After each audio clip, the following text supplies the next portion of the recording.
Welcome back again. What's my email where you write some of your questions that you have that I can answer? I don't have answers for all the questions. There are different angles to it, but I try my best to cover different angles, different paradigms to help you. In my own journey, I've learned a lot of things. What's the email? askgeorgeuncle@gmail.com. I'm answering questions given by some parents. Let's look at our question today.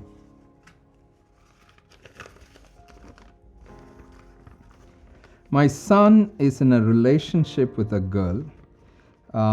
He's listening to his friends, and we know he's caught up with her all the time.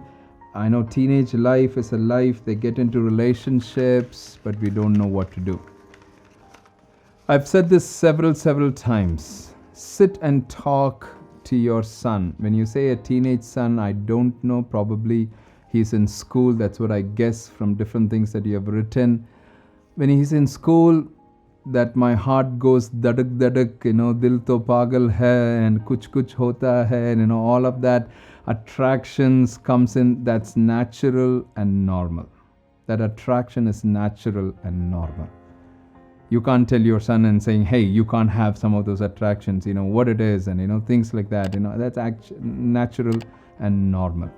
But how they would handle that attraction can sometimes go wrong. Wow. So what do we do? Can you connect with your son and share about your journey? I'm sure you had a sweetheart. I'm sure you had somebody with whom you had some emotions and fluttering and butterflies in your stomach when that person came about. I'm sure there is something. Just share that with your son. Share that with your daughter. Share that. They're all teenagers, they're all getting into that place of emotions. Telling them, and just say, hey, there's nothing wrong in it. But the way you handle it, how do you handle it? What are some of those places where you want to be very careful, like being alone? I've always said that to teenagers, and I says, don't be one-on-one with the other person of the opposite sex. Just always be in a group of 3 or group of 4 or group of 5. It's always good to be in a group. I know that attraction. Now be careful about what you feed in. If you're going to feed some of those attractions, it's only going to become bigger and bigger and bigger. Parents, please understand this. Please understand this. There can also be early breakups, and breakups hurts. It hurts. This is where some parents said, oh, finally, okay, he has broke up with that girl. Okay, fine, it's done, and you begin to walk away. No, breakup hurts. Walk with your son. Help him to process that breakup. Help him to process that situation. What has happened, how it has happened. Help him to process it.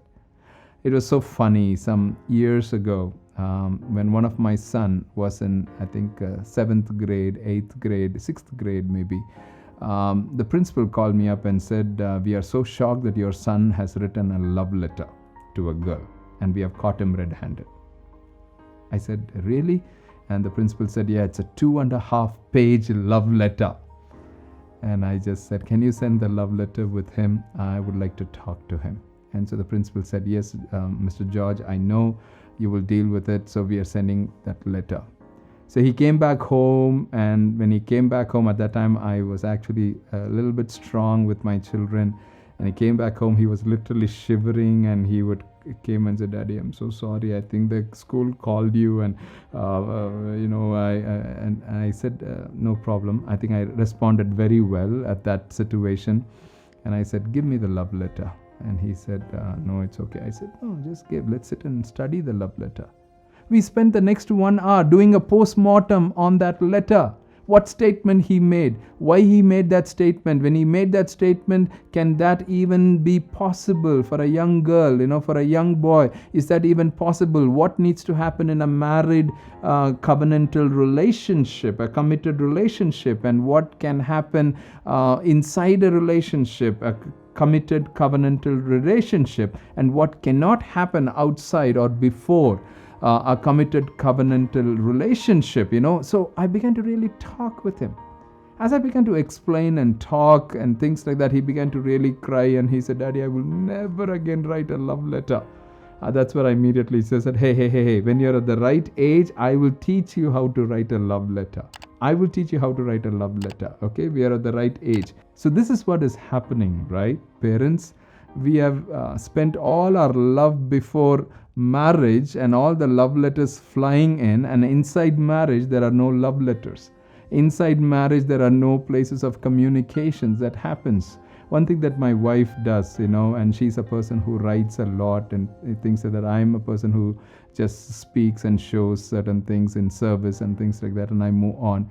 But every time she will write a letter, a love letter to me. We're married for about 15, 16, 17 years now, will be 17 years now. Our children need to learn that. So it's in these teachable moments, when you catch them doing something like this, is when you can share. Now, there's another aspect of it which I will share maybe when another question that comes in regards to that. You may also have to talk about sex with your teenagers. Yeah. As young as 12, 13-year-olds. You need to talk. Sometimes there are some psychologists believe you need to even appropriately start talking with them even when they are much younger. Sit and talk, sit and share. Continue to help them to understand of their worth. Help them to understand of how precious they are. That how in relationships, in friendships, they can't go like how it's shown in the movie, the real life, that filmy life, and the real life is very different. I jokingly tell teenagers when I talk to them, in the movie when the girl gets out of the car, the frog goes on one side, the hair grows on the other side, and then ta-da-dan, sound, music, and the boy walks in the front with his books, and as he looks at the girl, goes like this, then all the books fall down. That's movie. And I jokingly tell them, when you get to the school and when you get out of the car or out of the school bus, does that happen? No, not even a dog is coming and barking at you, right? It's the security man who's like, fast, and you're running in, right? That's the reality. Helping our children understand what's real and what's reality. But helping them to face what the reality, helping them to face, hey, the attraction is not wrong, but it can go wrong if you don't handle it properly. So we will teach you how to handle and begin to take that journey. I don't want to spend a lot of time trying to tell you how you need to tell about how handling the emotions and all of that. I don't want to spend a lot of time, teaching that. You all know it in your own words. First, connect before you correct. When you connect with them, you can empower them. When you empower them, you'll be able to correct them. That's the journey that we need to take. It's a beautiful journey, and don't miss that journey. Don't be so busy during these times, especially young teenagers. Those boys, those girls, they need you. It's a very, very, very precious journey.